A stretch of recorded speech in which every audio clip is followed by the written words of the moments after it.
Students, so today we are going to start our next lecture, and in this lecture we will discuss about the trade receivable turnover ratio, which is the part of the activity ratio or the turnover ratio. So let's just start with the theoretical portion of this this ratio, and we'll discuss the practical question also in this lecture. So let's just start with the theoretical first. The ratio indicates the relationship between the credit revenue from operation and the average trade receivable during the year. ये ratio हमें क्या indicate करता है? ये एक relationship indicate करता है जो कि फॉर्म्ड होता है किसके बीच में? क्रेडिट रेवेन्यू फ्रॉम ऑपरेशन, मतलब कि credit sales, and the average trade receivable during the year, मतलब कि एवरेज ट्रेड रिसीवेबल आप कैलकुलेट करेंगे कैसे कि trade receivable in the beginning and trade receivable at the end divided by 2 is the average trade receivable. आप इसे क्या करेंगे? रेवेन्यू फ्रॉम ऑपरेशन के साथ उसको डिवाइड करेंगे and then you will get the trade receivable turnover ratio. ये हमेशा किस में आती हैं? टाइम्स में आती हैं. जैसे कि हमने अपने पहले वाले जो रेशो है उसके अंदर जो किया था, इन्वेंट्री टर्नओवर रेशियो के अंदर हमने किया था, तो वो भी क्या आ रहा था? टाइम्स के अंदर आ रहा था. ये भी उसी तरह से किस में आएगा? टाइम्स में आएगा. Now trade receivable includes the debtor and the bill receivable. आपने अपने क्लास 11th के अंदर ये चीज़, सेकंड चैप्टर के अंदर बेसिक टर्म्स के अंदर ये चीज़ पढ़ी होगी कि trade receivable consist of the two things, that is the debtor and the bill receivable. आपने दो चीज़ें पढ़ी कि ट्रेड रिसीवेबल किसकी कंसिस्ट होता है? Trade receivable consist of the debtors and the bill receivable. Now what is the average? अब average trade receivable, how we will calculate the average trade receivable? तो average trade receivable are calculated by adding the trade receivable at the beginning of the period, मतलब कि beginning में जो आपका trade receivable है and at the end of the period, मतलब कि आपका जो ट्रेड रिसीवेबल आपके एंड पीरियड के एंड में जितना आपके पास पड़ा है उन दोनों को आप क्या करेंगे? ऐड करेंगे and divided by 2 is the average trade receivable. इस तरह से आप एवरेज ट्रेड रिसीवेबल को कैलकुलेट कर सकते हैं. And while calculating this ratio, provision for bad and doubtful debt is not being deducted from the trade receivable. आप जब भी इस रेशियो को कैलकुलेट करते हैं तो आपका प्रोविज़न होता है बैड एंड डाउटफुल डेट्स का, वो आप क्या करते हैं? डिडक्ट नहीं करते अपने ट्रेड रिसीवेबल से. I am repeating it again कि जब भी आप क्या करते हैं इस रेशियो को कैलकुलेट करते हैं, जो भी आपका प्रोविज़न होता है, provision for bad and doubtful debts, उसे आप डिडक्ट नहीं करते हैं अपने ट्रेड रिसीवेबल्स में से. ऐसा क्यों करते हैं? क्योंकि so that it may not give a false impression, ये आपको फॉल्स इंप्रेशन ना दे कि आपके जो डेटर्स हैं वो जल्दी क्या हो जाएंगे? कलेक्टेड हो जाएंगे. मतलब कि अगर आप क्या करते हैं अपने ट्रेड रिसीवेबल्स में से provision for bad and doubtful debts को माइनस कर देते हैं तो आपका जो टाइम पीरियड आएगा वो जल्दी आएगा. मतलब कि मान लो अगर आपका 20 डेज का टाइम पीरियड है, अगर आप डिडक्ट नहीं करते हैं, लेकिन अगर आप डिडक्ट कर देते हैं अपना provision for bads and doubtful debt, तो वो आपको कितना दिखाएगा? 10 या 5 डेज का वो आपको दिखाएगा कि 10 या 5 डेज के अंदर आप क्या कर लेंगे? इसको रिकवर कर लेंगे. लेकिन अगर आप उसे ऐसा नहीं करेंगे तो आपको एक एग्जैक्ट डे बताएगा कि कितने टाइम में आप उसे कवर्ड कर सकते हैं और कलेक्ट कर सकते हैं. Clear?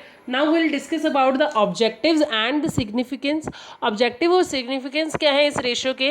This ratio indicates the speed with which the amount is collected from the trade receivable. मतलब कि ये रेशियो आपको ये बताता है कि आपने जो अमाउंट रिसीव करना है, ये जो अमाउंट आपने कलेक्ट करना है ट्रेड रिसीवेबल से, वो कितनी जल्दी आप कलेक्ट कर लेंगे. And higher the ratio better it is. अगर ये हायर होगा रेशियो तो ही वो ज़्यादा अच्छा माना जाएगा, क्योंकि ये इंडिकेट करता है कि आप अपने ट्रेड रिसीवेबल्स को जल्दी ही कलेक्ट कर लेंगे और बहुत जल्दी कलेक्ट हो जाएंगे.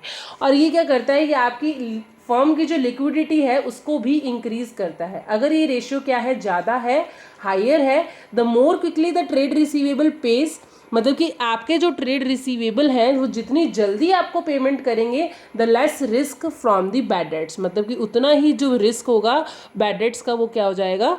कम हो जाएगा. और अगर बैड डेट्स का जो रिस्क है वो कम हो जाएगा तो उससे आपके एक्सपेंसेस ऑफ कलेक्शन भी कम होंगे. मतलब कि कलेक्ट करने के ऊपर जो आपको खर्चा आता था, उनके घर जाना है भाई, उनसे पैसे मांगने हैं, उनको कॉल करना है, तो ये सारे के सारे एक्सपेंसेस आपके क्या हो जाएंगे? कट डाउन हो जाएंगे.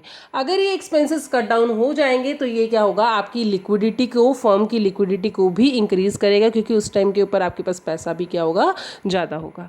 क्लियर? अब lower the trade receivable ratio will indicate the inefficient credit sale policy of the management. अगर ये ट्रेड रिसीवेबल टर्नओवर रेशियो क्या है? कम आता है, तो ये इंडिकेट करता है कि जो आपकी क्रेडिट सेल पॉलिसी है मैनेजमेंट की वो क्या है? इनएफिशिएंट है, खराब है. अब आपके जो मैनेजमेंट पॉलिसीज़ हैं वो इतनी खराब है कि वो इतनी जल्दी अपने जो ट्रेड रिसीवेबल्स हैं उनसे पैसा कलेक्ट नहीं कर सकते. तो अगर वो lower trade receivable turnover ratio आएगा तो वो आपकी कंपनी के लिए, आपके बिजनेस के लिए अच्छा नहीं है. By comparing the trade receivable turnover ratio of the current year with the previous year, it may assess whether the sale policy of the management is efficient और नॉट. अब जब आप क्या करेंगे, ट्रेड रिसीवेबल टर्नओवर रेशियो को अपने मतलब कि करंट ईयर के रेशियो को अपने लास्ट ईयर के रेशियो मतलब कि प्रीवियस ईयर के रेशियो के साथ अगर आप क्या करते हैं, मैच करते हैं, कंपेयर करते हैं, देन यू विल सी कि आपका जो पॉलिसी है, सेल पॉलिसी है, वो मैनेजमेंट की इफ़िशिएंट है या नहीं है. ये चेक करने के लिए आप क्या करते हैं, ट्रेड रिसीवेबल टर्नओवर रेशियो की हेल्प लेते हैं. And now here we will solve one question related to this ratio.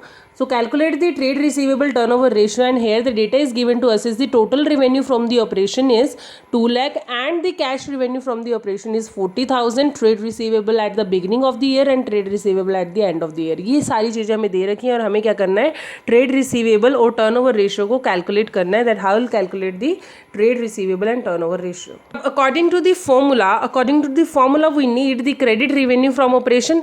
अब क्रेडिट रेवेन्यू फ्रॉम ऑपरेशन कैसे निकलेगा, हमें टोटल रेवेन्यू दे रखा है और हमें कैश रेवेन्यू दे रखा है. टोटल में से अगर हम कैश माइनस करेंगे, क्योंकि देखो अगर हमारा टोटल रेवेन्यू अगर हमें देखना है, total revenue is equals to cash revenue plus credit revenue. Now we have the value of the total revenue, that is 2 lakh rupees, and we have the value of cash revenue. Cash revenue हमारा कितना है, 40 plus credit revenue, जो कि हमें find out करना है ना. अब 2 लाख माइनस 40,000 इज 1,60,000. ये हमारा क्या है, क्रेडिट रेवेन्यू. क्या है ये हमारा, credit revenue. Now we have to calculate the average trade receivables.